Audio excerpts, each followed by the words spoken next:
একের পর এক নবীকে নিয়ে কটূক্তিকারী এই নাস্তিক শায়তানগুলো যখন রাসূলকে নিয়ে কটূক্তি করতেছিল, গালি দিতেছিল, আম্মাজানদের চরিত্র হানি করতেছিল, আমার কিছু ভাইরা তাদের বিরুদ্ধে দাঁড়ায় গেল, তাদের বিরুদ্ধে প্রতিবাদ করলো, ফেসবুক অনলাইনে লেখালেখি করলো।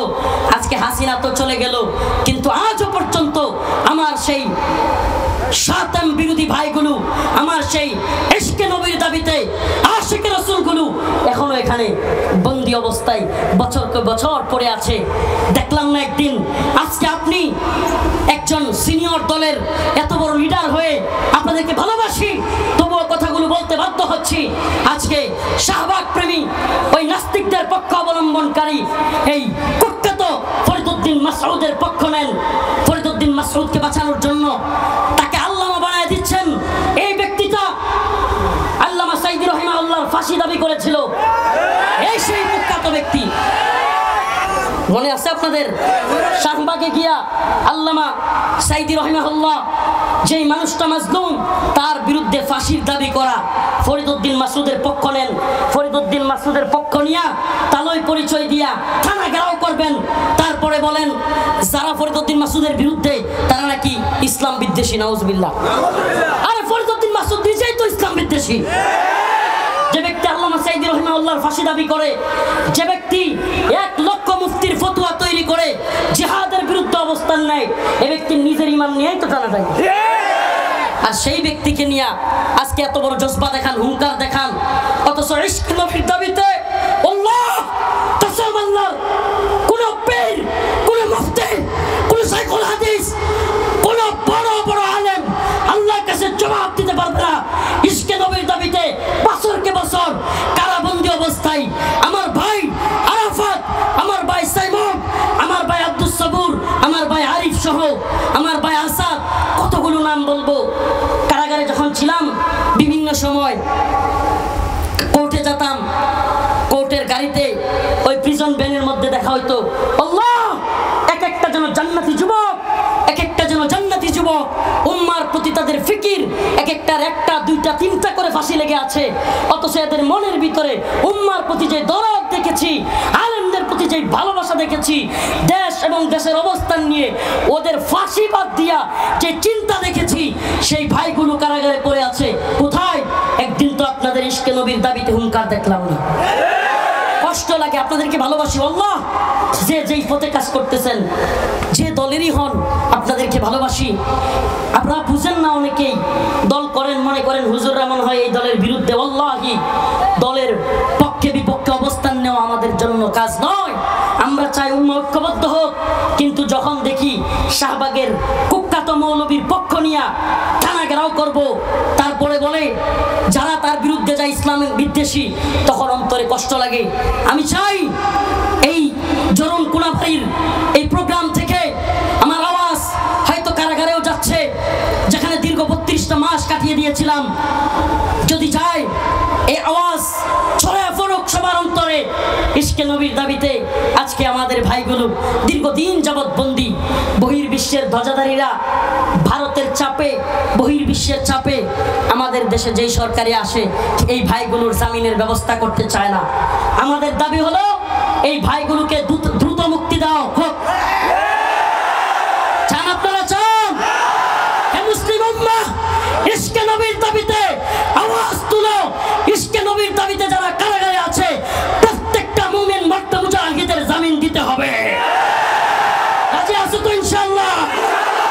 প্রতিবাদ হোক করে করে। ইশকে নবীর দাবিতে ফয়সাল আরিফিন দীপন হত্যা মামলায় একটা ভাইও কারাগারে থাকতে পারবে না।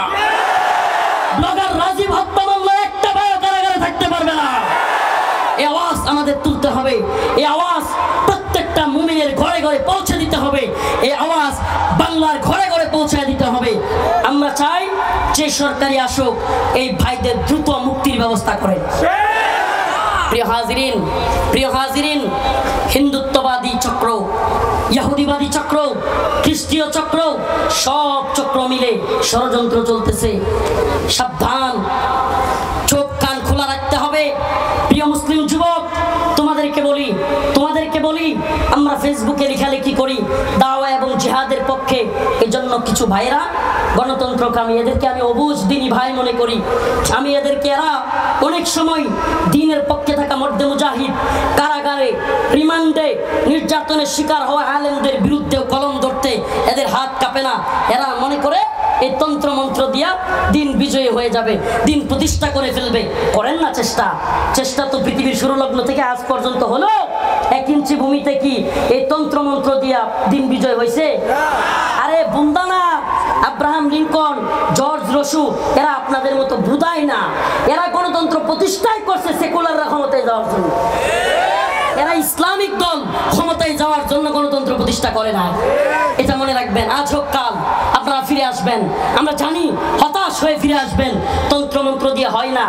আরে মিশরে মুরসি ক্ষমতায় আসছিল, 10 দিনও কয়েকদিনও টিকতে পারে নাই, মুরসির কুরসি চলে গেছে। কেন? দিন প্রতিষ্ঠা করার চেষ্টা করলেই এই বহির্বিশ্ব নামদারি ভণ্ডরা আপনাকে বাধা দিবেই। আপনি তন্ত্রমন্ত্র দিয়ে দিন বিজয়ী করতে পারবেন না, এ সম্ভব না। দাওয়া এবং জিহাদের মাধ্যমে আফগান বিজয় হয়েছে, হয়েছে কি হয় নাই? সোভিয়েত রাশিয়া কি পাওয়ারফুল! একসময় বলা হয়তো সোভিয়েতের সূর্য অস্ত যায়, কি যায় না, এত বিশাল ছিল সোভিয়েত। বলেন, আফগানে মোল্লাদের উপর আক্রমণ চালানোর পর নাকে খত দিয়া রাশিয়া পালাইছিল কি পালাই না? নাকে খত দিয়া পালাইতে হয়েছে। সুবহানাল্লাহ। শুধু তাই না, নেটো যখন আসলো, আরে Britain, America, France, Germany, Netherland, Italy সব রাষ্ট্রকে নিয়ে 48টা রাষ্ট্র নিয়ে নেটো গঠন কইরা আফগানে আসলো। সুবহানাল্লাহ। মোল্লাদেরকে হারাইতে তো পারেই নাই, উল্টা নাকে খত দিয়া 2021 সালের আগস্টে 15 আগস্ট বিদায় নিছে। মনে আছে? পথ এটাই ভাই, পথ এটাই। আল্লাহ রসুলের পথ, কোরআন সুন্নাহর পথ, দাওয়া এবং জিহাদের পথ। কে জঙ্গি বললো, মৌলবাদী বললো? আরে ভাই, নেতানিয়াহু ধুটের ভাষা বুঝে না, এই মোদি ধুটের ভাষা, সিলের ভাষা বুঝে না, এরা বুঝে তরবারির ভাষা। এই নেতানিয়াহু, এই হিন্দুত্ববাদী তাগুতি মোদি সরকার, এই সমস্ত জালেমদেরকে থামাতে হলে অবশ্যই আমাদেরকে অস্ত্রের ভাষায় বোঝাতে হবে। আমি তো বলি দায়িত্বশীলদেরকে, যুবকদেরকে বলি, প্রস্তুতি নাও, প্রস্তুতি নাও। আমরা ফেসবুকে কেন বলি? ফেসবুক একটা বিরাট বড় প্ল্যাটফর্ম। যারা আমাদেরকে ফেসবুকের মুজাহিদ বলো, তাদেরকে বলি, ভাই তুমি বুকার স্বর্গে বাস করো। জালেমরা হঠাৎ করে আন্দোলন চাঙ্গা হইলেই ফেসবুক বন্ধ করে দিত না। কেন ফেসবুক বন্ধ করে দেয়? কেন ফেসবুক বন্ধ করে দেয়? কারণ ফেসবুক একটা বিরাট বড় প্ল্যাটফর্ম। এখানে আন্দোলন চাঙ্গা হলেই অফলাইনেও, রাজপথেও আন্দোলন কি হয়ে যায়? চাঙ্গা হয়ে যায়। তুমি আমাকে ফেসবুকের মুজাহিদ বলো, মনে রাখবা ফেসবুক একটা বিরাট বড় দাওয়াতি প্ল্যাটফর্ম। ফেসবুকে তুমি গণতন্ত্রের কথা বলো, আমি জিহাদের কথা বললে তোমার গায়ে জ্বলে কেন? তুমি কি জিহাদ পছন্দ করো? তাহলে তো তুমি কোরআনকে পছন্দ করো। কোরআনের শত শত আয়াত জিহাদের। আমরা ফেসবুকেও দাওয়াত এবং জিহাদের দাওয়াত দিয়ে যাব। কেন? কারণ হিন্দুত্ববাদী ভারত অস্ত্র নিয়ে বসে আছে। আমরা ভোটের সিল দিয়ে ওদেরকে হারাতে পারবো না। যদি প্রয়োজন হয় বাংলার যুবকদেরকে নিয়ে অস্ত্র নিয়ে ভারতের বিরুদ্ধে নেমে যেতে হবে ইনশাআল্লাহ। রাজি আছো তো ইনশাআল্লাহ? হে মর্দে মুজাহিদ, মুসলিম যুবকদের পেটের বুড়ি থাকবে না। হে মুসলমান, অস্ত্রের ট্রেনিং দিতে না পারো, শারীরিক ট্রেনিং দেওয়া শুরু করো। ওপেন বলে যাচ্ছি, ওপেন। এজন্য কি হবে পরোয়া করি না। এই হিন্দুত্ববাদী তাগুতি ব্রাহ্মণ্যবাদীদের বিরুদ্ধে মুসলিমদের একটা গাজওয়া হবে, জিহাদ হবে। এটা আমার মুখের কথা নয়, রাসূলের বাণী। ইসাবাতান মিন উম্মতি আহরাজাহুমুল্লাহু মিনান নার, ইসাবাতুন তাগজুল হিন্দা ওয়া ইসাবাতু মা ঈসা ইবনে মারইয়াম। রাসূল বলে গিয়েছেন, হিন্দুত্ববাদী ব্রাহ্মণ্যবাদী তাগুতি শক্তির বিরুদ্ধে মুসলিমদের একটা যুদ্ধ হবে, গজওয়াতুল হিন্দ আসন্ন। হও মুসলিম যুবক, তৈরি হও। রাসূল বলে গিয়েছেন, সেই যুদ্ধে হিন্দুত্ববাদীরা পরাজিত হবে। শুধু পরাজিতই হবে না, মুসলিম যুবকরা হিন্দুত্ববাদী নেতাদের কল্লা ধরে ধরে টেনে হিচড়ে বাইতুল মাকদিসের দিকে নিয়ে যাবে ইনশাআল্লাহ। তৈরি আছো তো ইনশাআল্লাহ? আমরা সেই দাওয়াত এবং জিহাদের পক্ষে কাজ করি। আমি তো বলি যুবকদের এখন থেকে ট্রেনিং দেওয়া দরকার। ওরা আমাদেরকে ভয় দেখাবে, আমরাও তৈরি থাকবো, ইমানি বলে বলিয়ান হব। আবারও বলি যেই জাতি বুলেটের সামনে দাঁড়াতে শিখে গেছে, সেই জাতিকে ভয় দেখায় আল্লাহ নেই। আল্লাহ পাক আমাদের সবাইকে কোরআন সুন্নাহ অনুযায়ী দাওয়াত এবং জিহাদের পথে পরিচালিত করুন। সবাই বলেন আমিন।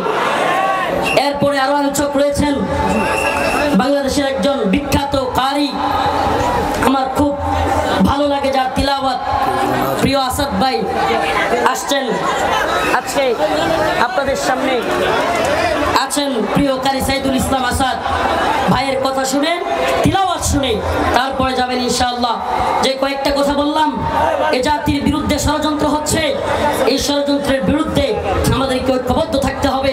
আমরা আমাদের 1 ইঞ্চি ভূখণ্ড ছেড়ে দিব না। মুসলিমদের ভূখণ্ড রক্ষা করা এটা মুসলিমদের জন্য ফরজে আইন। এই ফরজে আইনে আমরা সবাই শরীক হব। আল্লাহ পাক আমাদের সবাইকে দ্বীনের পথে, দাওয়া এবং জিহাদের পথে পরিচালিত করুন। নাসরুম মিনাল্লাহ ওয়া ফাতহুন করিব।